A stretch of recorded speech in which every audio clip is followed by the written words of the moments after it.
A conservative design team, call it C, and an innovative design team, call it N, are asked to separately design a new product within a month. From past experience, we know that the probability that team C is successful is 2/3. The probability that team N is successful is 1/2. The probability that at least one team is successful is 3/4. Assuming that exactly one successful design is produced, what is the probability that it was designed by team N? So let's write the sample space first. As you see here, there are 4 possible outcomes corresponding to the 4 combinations of success and failure of the 2 teams, okay? So let me have a pair, C and N. N is for the innovative team and C for the conservative team. Okay, so SS stands for the event or the situation that both succeed. Then we have SF. SF, it's not San Francisco. SF is when the conservative team succeed. So we say C succeeds and N fails. Then we have FS when C fails and N succeed. And then we have F. F stands for when both fails. Okay. So now let's see what information we have. These are the outcomes, the 4 possible outcomes. So let me write them. Outcomes. Okay, we have 4 outcomes: SS, SF, FS, and FF. Good. Let's see what we have. We know that the probability that team C is successful is 2/3. So what is this situation? Team C is successful when we have this situation, SS, or we have SF. So we have this or that. So 2/3 is probability of SS plus probability of SF. Then we know that probability that team N is successful is 1/2. So N is successful when we have both succeed or when we have FC, when C fails, N succeeds. So this would be probability of SS plus probability of FS. Okay, you can kind of interpret it like that. You can say that the team C is successful if the team N is also successful, or if the team N fails. The team N is successful when the team C is successful or when the team C fails. Okay, so you see, that's how we can interpret it. How about at least one team is successful? At least one team is happen when both succeed, or SF, C succeeds and fails, or FS. So this is probability of SS plus probability of SF plus probability of FS.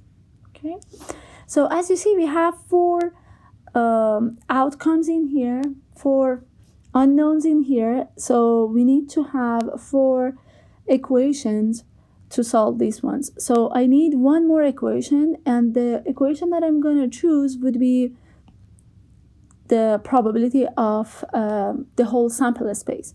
So probability of omega, the whole sample space, would be probability of all the outcomes: SS, SF, probability of FS, and probability of FF.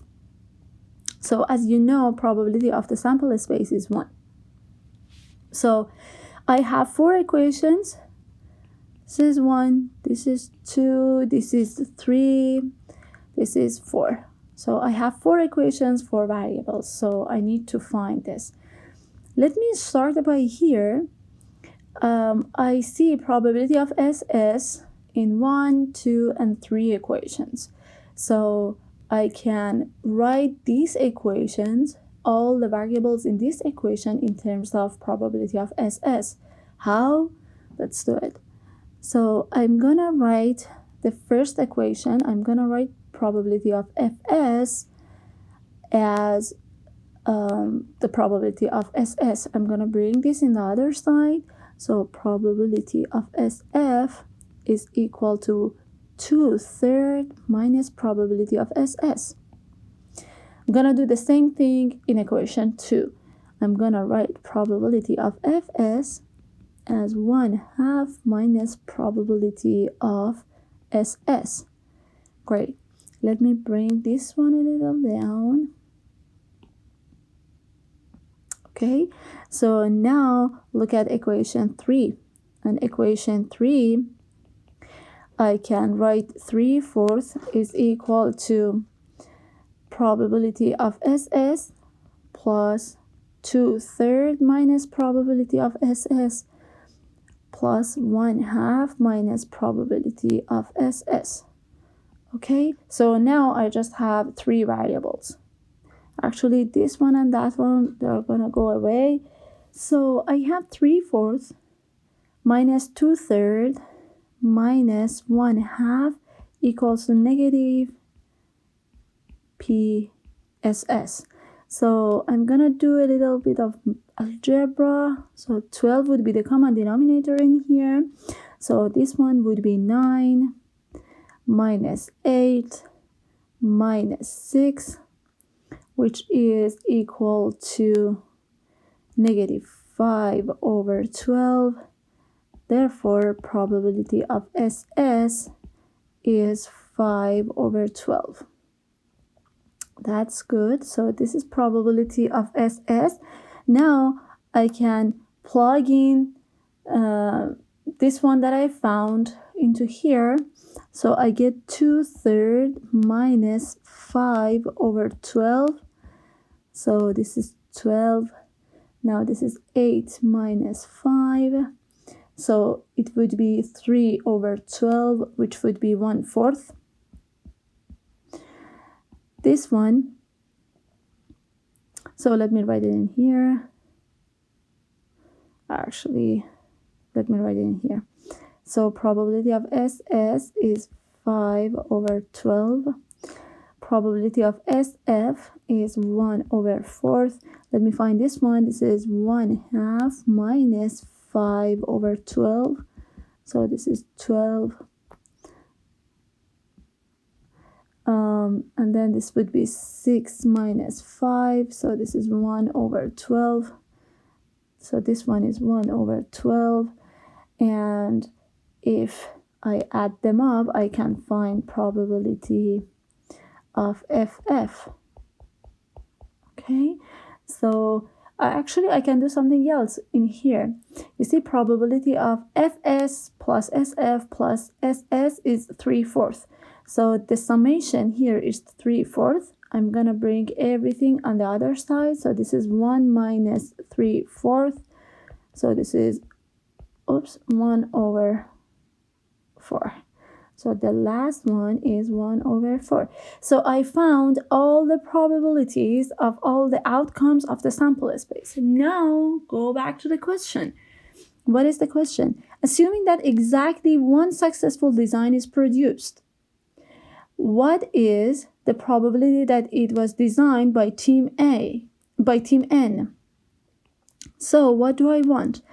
I want to find probability of FS. It means that the team C fails and the team N succeeds, given that one successful design is produced. So given that FS or SF. You see? this is the meaning of exactly one design. It means that just one of these two. Okay, I have one of these two cases. What is the probability that I get this one? So this is what? Based on the conditional probability formula, it would be the probability of Fs and Sf. And on the numerator, I have the probability of Fs intersection with Fs and Sf. You see? So the conditional probability would be probability of this intersection with that over probability of this part. Great. So probability of the actually the intersection of these two sets is just probability of Fs. And here, because these two basically are disjoint, I can write probability of Fs plus probability of Sf. So probability of Fs is 1/12. Probability of Sf is 1/4. And probability of Fs is 1/12.